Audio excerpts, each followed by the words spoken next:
नाम है Priya Chauhan and I am an export trainer. Incoterm segment में आपका स्वागत है। तो आज हम बात करेंगे व्हाट इज़ FCA। FCA क्या होता है, उसे कैसे यूज़ किया जाता है और उसे कहाँ यूज़ किया जाता है। तो चलिए हम बात करते हैं। उससे पहले मैं बताना चाहूँगी कि इनकोटर्म्स में मैंने एक बहुत ही डिटेल्ड वीडियो बनाई हुई है जिसमें आप देख सकते हैं और इनकोटर्म्स क्या होते हैं इनकी आप जानकारी ले सकते हैं। तो इनकोटर्म्स एक तरह के कमर्शियल टर्म्स होते हैं जिनसे हमें ये पता लगता है कि सेलर की कितनी जिम्मेदारी होगी, कहाँ तक जिम्मेदारी होगी और बायर की जिम्मेदारी कहाँ तक होगी। तो इसीलिए हम इनकोटर्म्स को यूज़ करते हैं। तो चलिए बात करते हैं FCA क्या होता है।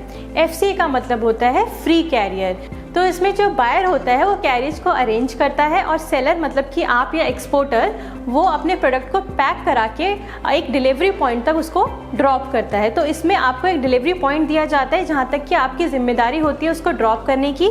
ये डिलीवरी पॉइंट किसी एजेंट का वेयर हाउस भी हो सकता है या फिर वो पोर्ट भी हो सकता है। मान लीजिए आपको बायर ने कहा कि मेरा एक जानकार है आपके शहर में, तो आपको वहाँ तक ही ड्रॉप करना है, तो आपको या तो वहाँ तक ड्रॉप करना होगा या फिर बायर कहता है कि नहीं आपको पोर्ट तक लेके जाना है तो आपको पोर्ट तक ड्रॉप करना होगा। और अगर आप पोर्ट तक लेके जाते हैं तो कस्टम क्लियरेंस कराने की जिम्मेदारी भी आपकी हो जाती है। तो ये वाला जो टर्म है ये सेलर के लिए बहुत ही ज़्यादा फ्लेक्सिबल टर्म होता है क्योंकि इसमें आपकी जिम्मेदारी सिर्फ पोर्ट तक या फिर किसी एजेंट के वेयर हाउस तक को ले जाने की ही होती है और बाकी सारी डॉक्यूमेंटेशन बायर को करनी होती है। तो ये वाला जो टर्म है ये बहुत ही ज़्यादा आसान होता है सेलर के लिए और इसमें इंश्योरेंस नेगोशिएबल होता है। इसको या तो सेलर भी कर सकता है या फिर बायर भी कर सकता है। तो चलिए अब मैं आपको समझाती हूँ कि एक्सपोर्ट प्रोसेस क्या होता है, इसमें कौन कौन से स्टेप्स होते हैं जिससे कि आपको पता चले कि आपकी कहाँ तक की जिम्मेदारी होगी मतलब कि सेलर की और बायर की कहाँ तक की जिम्मेदारी होगी। तो शुरुआत होती है प्रोडक्ट पैकेजिंग से। तो मतलब कि आपको ऑर्डर मिल गया है और अब आपने अपना प्रोडक्ट तैयार भी कर लिया है तो आपके बायर ने आपको इंस्ट्रक्शन दी होंगी कि आपको कैसे इसको पैक करना है, बॉक्सेस में करना है या PP बैग्स में करना है, तो वो आप कर लेंगे। ये एक फर्स्ट स्टेप होता है। दूसरा होता है कि आपको लोडिंग करानी होती है। तो लोडिंग आप कंटेनर्स में कराते हैं तो वो एक दूसरा स्टेप आता है कि लोडिंग आपको करानी होगी, उसके चार्जेस लगते हैं। तो अगला आता है डेस्टिनेशन टू पोर्ट और प्लेस।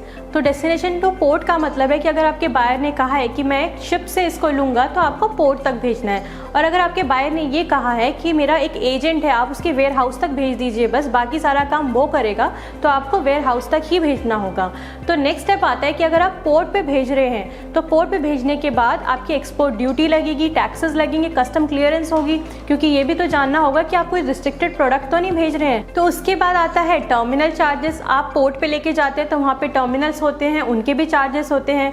उसके बाद स्टेप आता है लोडिंग ऑन कैरियज। आप किसी शिप में भेज रहे हैं तो उसमें लोड भी कराना होगा।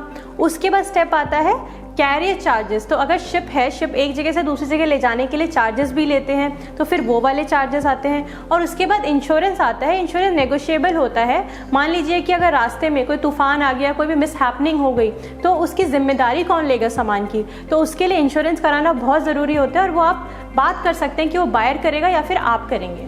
तो अब आपका प्रोडक्ट आपकी डेस्टिनेशन तक पहुंच गया है तो वहाँ पे भी टर्मिनल्स होते हैं तो वहाँ पे डेस्टिनेशन टर्मिनल चार्जेस होंगे, वो कौन देगा। उसके बाद दूसरा स्टेप आता है डिलीवरी टू डेस्टिनेशन कि जहाँ पे भी बायर ने मंगाया है वहाँ तक की डिलीवरी भी देखनी होगी। उसके बाद आता है अनलोडिंग एट डेस्टिनेशन कि वहाँ पे डेस्टिनेशन तक पहुँच गया है जहाँ पे बायर ने मंगाया था, वहाँ पे अनलोडिंग कौन करेगा।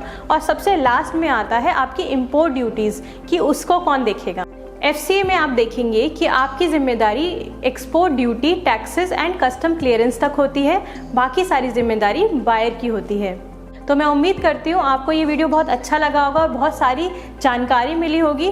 आने वाले वीडियोस के लिए आप हमारे चैनल को सब्सक्राइब करना ना भूलें। हमारे सोशल मीडिया प्लेटफॉर्म्स को भी लाइक करें और उनको फॉलो करें। लिंक्डइन, इंस्टाग्राम और फेसबुक हम इन सभी पे प्रेजेंट है और हम लोग पर्सनल कंसल्टेशंस भी देते हैं और वेबिनार्स भी रन करते हैं। आप उसके लिए हमें कॉन्टैक्ट कर सकते हैं। तो आने वाले टाइम में मैं और बहुत सारी वीडियोज़ लेके आऊँगी और बहुत सारी जानकारी आपके साथ शेयर करूँगी। धन्यवाद। Go local to global.